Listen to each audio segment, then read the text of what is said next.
T minus 3, 2, 1, ignition. What you know about this life? Yeah. Just relax, baby, get high. Yeah, you're on your way to the best night ever. No top on it, no top, no top. We're out with the stars. Greetings, best night ever football league. This is Cam. Let's get started on our Week 10 recap. How the fuck do I change this? Oh, that's right, here. Okay, cool. First, let's check out mine and Michael's matchup. This one's fucked up because it felt like I had a chance right up until Sunday Night Football, and then everybody he had, the Chiefs, just destroyed me. So I got my ass kicked big time. I know I was pissed off and talking shit, but props to Michael for one, picking up Darrell Williams. He picked him up at about 9:40 on Sunday morning. Props to him there for that. Christian Kirk didn't do too much, and he also played Derek Carr instead of Russell Wilson, who really sucked ass in his return. But also, I dropped the Cowboys defense for the Cardinals defense, and I'm pretty sure the Cowboys defense scored about 24 points. So while that would have helped, I would have been screwed either way. Mark Ingram played really well, so yes, Kamara was hurt, but Ingram did great. My receivers really fucked me here. Adams had a bunch of targets. Johnson had a bunch of targets, but just couldn't do much with it because the Steelers suck. Patterson, the whole Falcons team sucked, so hopefully he's not out for too long. I know he got mildly hurt. But yeah, hopefully I'll look to bounce back. I had a bunch of players on bye weeks, especially that's what you get for relying on the goddamn Bengals. But here we are. Michael's team, I get blown out by 31 points. God, I really needed that win too. If I would have gone 7-3, would have been huge. But here we are. Looking at this whole week, actually, it was really a tale of shitty weeks and huge weeks. Very lopsided in every matchup.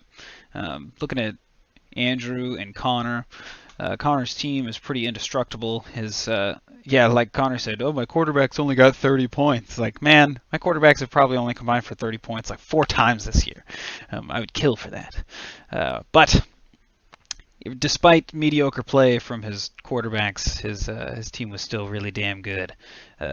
Cooper Kupp, yes, has been pretty much the story of the year, but look at Deebo Samuel all season. He's been kicking ass, and nobody thought Deebo would be the dude.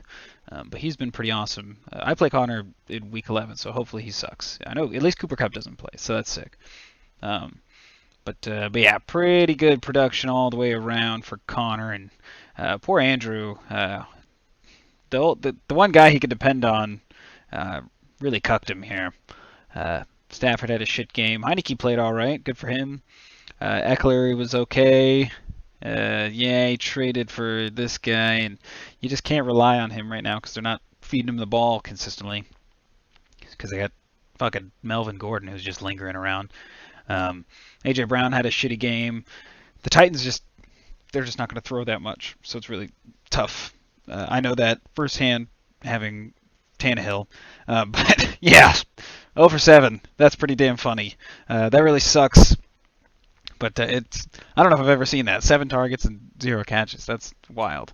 But hey, at least it only cost you a 2023 8th round pick or some shit, whatever you traded me for.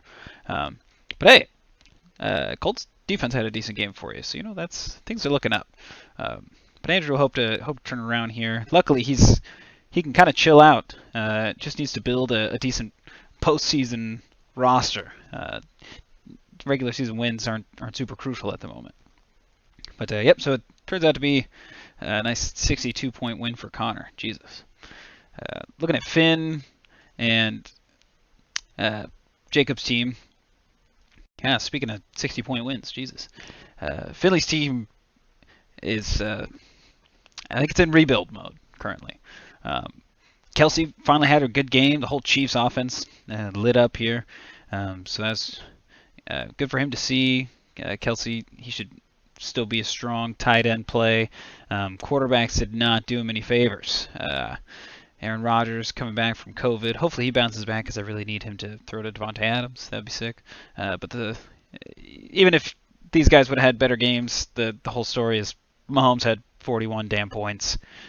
He's been sucking lately, but this is why Jacob held on to him. He's still Pat Mahomes, and he's still going to sling it. 400 yards, 5 touchdowns. Jesus, must be fucking nice. God, I think my quarterbacks combined for like just over 20 points, so would have been fucking nice to have 40 from one dude. Jefferson had a great game. Dalvin Cook had a good game. So all the way right. Oh, James Conner. Oh God, I just picture him being on Andrew's team. That just sucks. But who would have known? Once Edmonds was out, they were just going to feed Conner all the time. But here we are. The Cardinals have been an interesting one since Kyler's been hurt. So everything's a little fucky there. Bills defense consistent. God, I can't believe they lost to the fucking Jags, but it wasn't the defense's fault. Goddamn, Bills offense couldn't score more than 6 points. It's like, I know that's old news, but still. Finn, it hurts a little having a couple 20-point weeks on your bench, but I guess you can find satisfaction that you would have just lost by fewer points. So ends up being a big win for Jacob there. Last matchup, Bobby versus Thomas. This was a pretty big matchup. They were both 4-5 headed into this. Big playoff implications. So I'm sure Bobby's very happy that his team really pulled it off. Josh Allen and Dak really showed up. Not a ton of production from running backs, but that's kind of the whole point of having Dak and Josh Allen, is they should be able to carry most times. Stephon Diggs, look at that. Finally had a big game. We'll see what he can do going forward. Obviously, it was the Jets, so it's kind of like, yeah, sure, he tore up the Jets, but he should. So we'll see how he does going forward. Good to see Kittle out there. I hope Bobby loses so that I can still make the playoffs, but good to see Kittle score some touchdowns. He's good. Good player to watch. Thomas,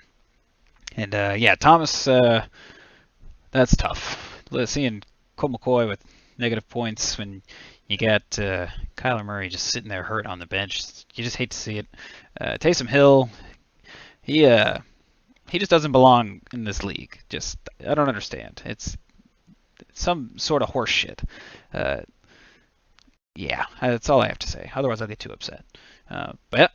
No receiver production really. Pretty mediocre, but ultimately you needed a big game from a lot of guys. Aaron Jones getting hurt sucks for you, so we'll kind of see what you do as the trade deadline nears.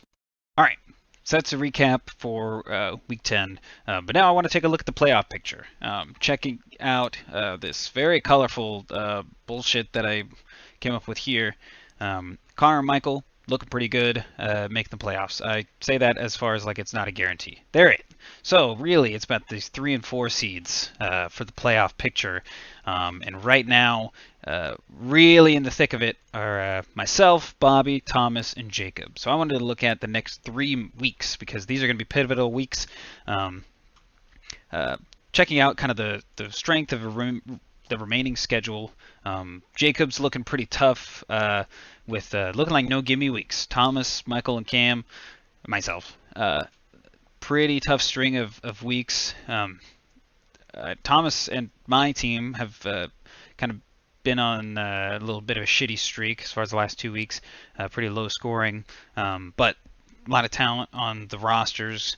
And facing Michael will be tough because he just always wins, regardless of who he's playing.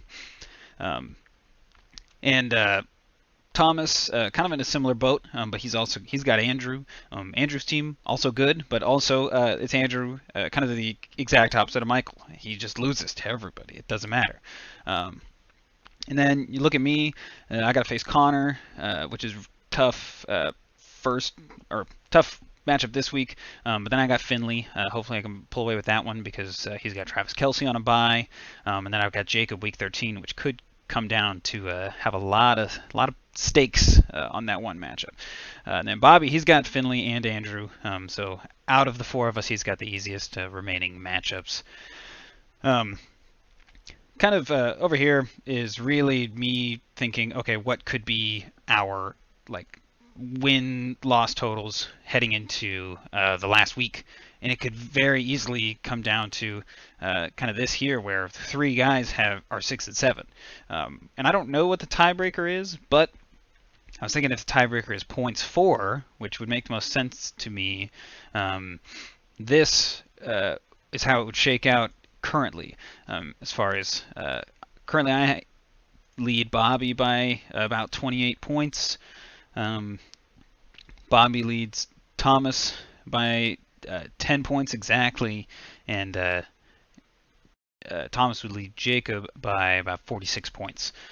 So it's all pretty neck and neck. I mean, with 3 weeks, a lot can change. As you can see, Week 10 was a pretty good example of how shitty any one team can be, and how well how much talent this league really has. But yeah, so the next 3 weeks are going to be very exciting. I am nervous. It is going to be a wild ride. So we'll see how this goes. I think really the key is if anybody can get to 7 wins, you're in, because there's no chance Thomas and Jacob reach 7 wins. Only one of them could. Bobby would have to win 2. I would have to win 1. So if you win 7 games, looking like you're pretty, you got great odds to make the playoffs. And so with that, check out this last matchup, or one matchup that we should really highlight and be focused on this week is Thomas and Jacob. This is going to be huge. The loser is going to have significantly less odds to make the playoffs, and the winner is more or less going to be in the driver's seat for kind of that last spot. Well, I guess going to have a better chance anyway. So.